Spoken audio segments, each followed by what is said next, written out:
There are more revelations of the scale of the deadly effects of coronavirus in care homes. Latest figures show that more than a quarter of deaths of care home residents in England and Wales, including some who died in hospitals between March and May, involved coronavirus. That's more than 12,500 people. Of those, 9 out of 10 victims had at least one pre-existing condition, most commonly dementia and Alzheimer's disease. The government today has been giving details of its next steps on helping care homes in England during the pandemic. Meanwhile, 384 deaths involving coronavirus have been reported in the past 24-hour period in hospitals and the wider community, as well as care homes. And that means the overall number of those who've died in the UK is 33,998. Our social affairs correspondent Alison Holt has the latest. Thomas Port was 101. He was ex-Navy, frail but still determined, even in a pandemic.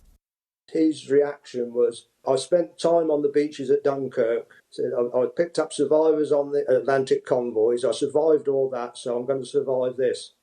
But in April, he became one of the nearly 46,000 care home residents who have died from all causes over 2 months. His son Peter believes coronavirus arrived in his father's nursing home with a patient discharged from hospital. Overall, he says residents needed more protection. I believe that there was a fundamental error made at the beginning, that care homes either weren't going to suffer the coronavirus because of their enclosed environment, or alternatively, they didn't really care about it or even think about it. Unfortunately, in this country, social care seems to be a poor relation to the NHS. Margaret, is it all right to put your eye drops in, lovey? This care home in Sheffield managed to keep the virus out by having staff move in.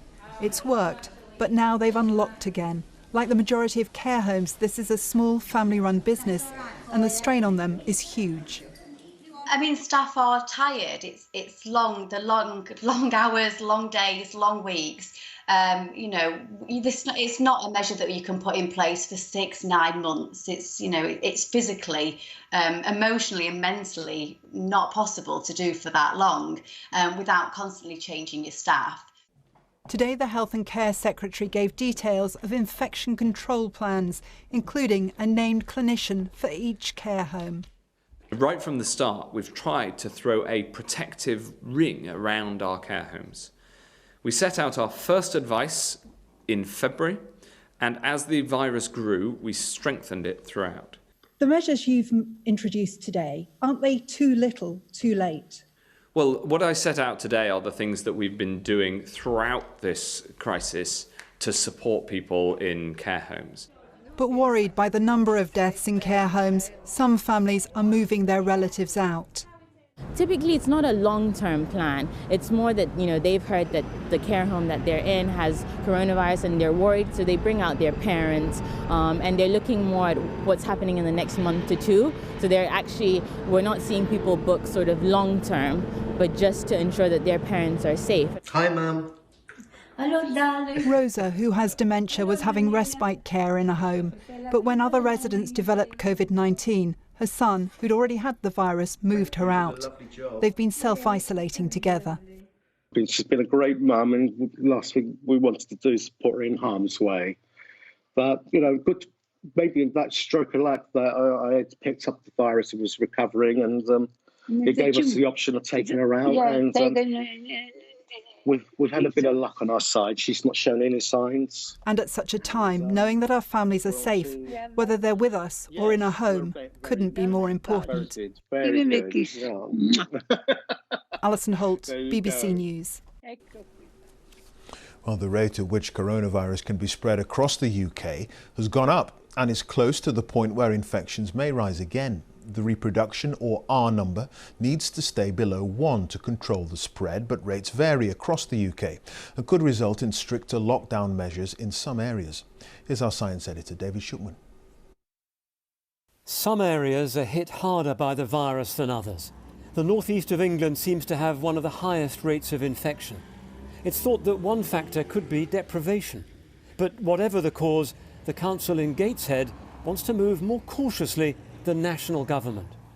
We don't have the same powers as Scotland and Wales and Northern Ireland. If I had those powers, if we had those powers here in Gateshead, I'm absolutely certain that we would be imposing the same restrictions as in Scotland and in Wales and Northern Ireland. So our social media message from the local authority has stayed exactly the same. It's stay at home.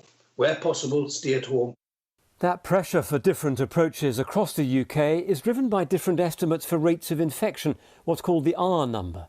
One new study says London now has the lowest rate. At one point it was suffering the worst of the outbreak. Then the Midlands. Anything below 1 means the virus is declining, but the southeast, east, southwest and northwest are all closer to that threshold of 1, with the northeast and Yorkshire having the highest rate of all regions in England. Scotland is thought to be in the range of 0.7 to 1 and Wales and Northern Ireland 0.8 to 0.9. There is a geographical march of it, really, a spread of it geographically from London and the cities outwards. So the northeast is just perhaps later than other regions in acquiring the virus and then having the epidemic. But there may be other factors. And we do know that disadvantage has certainly in hospitalisation and in admissions with severe disease, disadvantage, and in certain populations it seems to have a more severe effect. The Scottish Government was the first to declare that its restrictions would stay in place for the time being. And like everywhere, there's a struggle to work out exactly how fast the virus is spreading.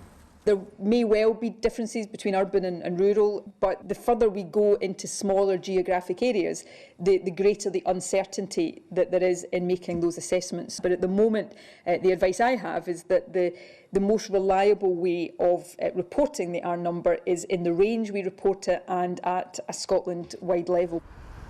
The UK government says restrictions may be relaxed at different rates, but that could be difficult to manage if some people are free to move around and others are still in lockdown. David Shukman, BBC News. Well, as we've just been hearing, the northeast of England now has more confirmed cases of COVID-19 than any other region in England. Charities and health experts say the government must solve the long-term health and financial problems of many across the country that can leave them vulnerable to the virus. Problems the British Medical Association says are a disgrace. Fiona Trott reports now from Middlesbrough. I think we should be noticed, our voices should be heard, rather than being made to feel invisible and not important enough. I definitely don't think the government understands. The odds health-wise were stacked against areas like Middlesbrough. COVID-19 has really shone a light on that. Coronavirus is finding the poorest communities. Everyone that suffers are still the ones at the bottom of the food chain. In a town with some of the country's highest child poverty rates, mums like Gemma need help. Hello. Your dress is lovely. Her eldest daughter is shielding away from home. Should we go and have a sit down? Her family is divided. And when I can't be there for her, I feel like I'm letting her down, you know, and she's in agony and I can't take the pain away. That's when I couldn't give her a cuddle. We were kept apart. She sat on the step while we sat on the grass. But then walking away. COVID is taking an emotional toll. And a financial one. Because now the cost of living's gone up, but your money hasn't. I mean, little hand sanitisers, they used to be 69p, and now £3.99. No matter which way you look at it, you can try going around each way and saying, right, well, we'll give you a £10 voucher. Well, what's £10 going to get you when your prices are going up to £3.69? Charity worker Pat is responding to this crisis. Oh, hiya, Amy. Nice to see They you. used to deliver donated food at Christmas. Now it's every week. Usually when we respond to people in a crisis, they recover from the crisis and they come back to support us. But that's not going to happen this time. Food poverty, fuel poverty, housing poverty. Are you helping me? Inequality here has existed for years, but it's never been more keenly felt. What we've got in Middlesbrough has been previously chemical industry. Up here in the northeast, people know about coal to Newcastle and shipbuilding and so forth. And all those industries, combined with the housing, the education, the poverty which can go with it, has had a detrimental effect upon people's health. Those people have had a higher infection rate and very, very sadly, indeed tragically, a higher death rate than more comparable, more affluent areas in England. Now, it's unfair, it's unjust, It's really something which is preventable. Remember, if you want to have a memory for this lockdown, let it be a good one, and let's see if they can do it as a nation where they got it, they put us first and they made us matter and they made us count. That would be nice. Fiona Trott reporting there. Well, our health editor Hugh Pym is here. Hugh, the R rate, it's a big part of the debate over when and how to ease lockdowns. Now, overall, it's going up. Yes, Clive, the range where experts think the R number sits, they did think it was between 0.5 and 0.9. They're now saying it's between 0.7 and 1. And you don't want to be above 1 because that suggests an epidemic is accelerating. Now, it's important to note this doesn't reflect changes in England since the weekend with the beginning of the easing of lockdown restrictions. It refers back. They look at previous hospital admissions and hospital data, and that in turn reflects previous infections a couple of weeks ago. It's also the case that looking at where the infections are, there are rather more in care homes and hospitals than they thought, and that may have pushed R up. The wider community, we're told it's very possible that R hasn't changed at all.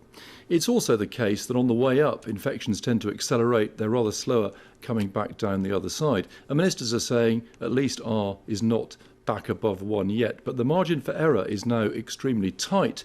If further lockdown easing is to happen, ministers will have to watch this very closely. They've made it clear that they could begin to tighten again if it goes much above 1. The public will be able to follow this very closely along with the government because the R number is now going to be published, the range, each week. Sure. OK. Hugh, many thanks. Hugh Pym there.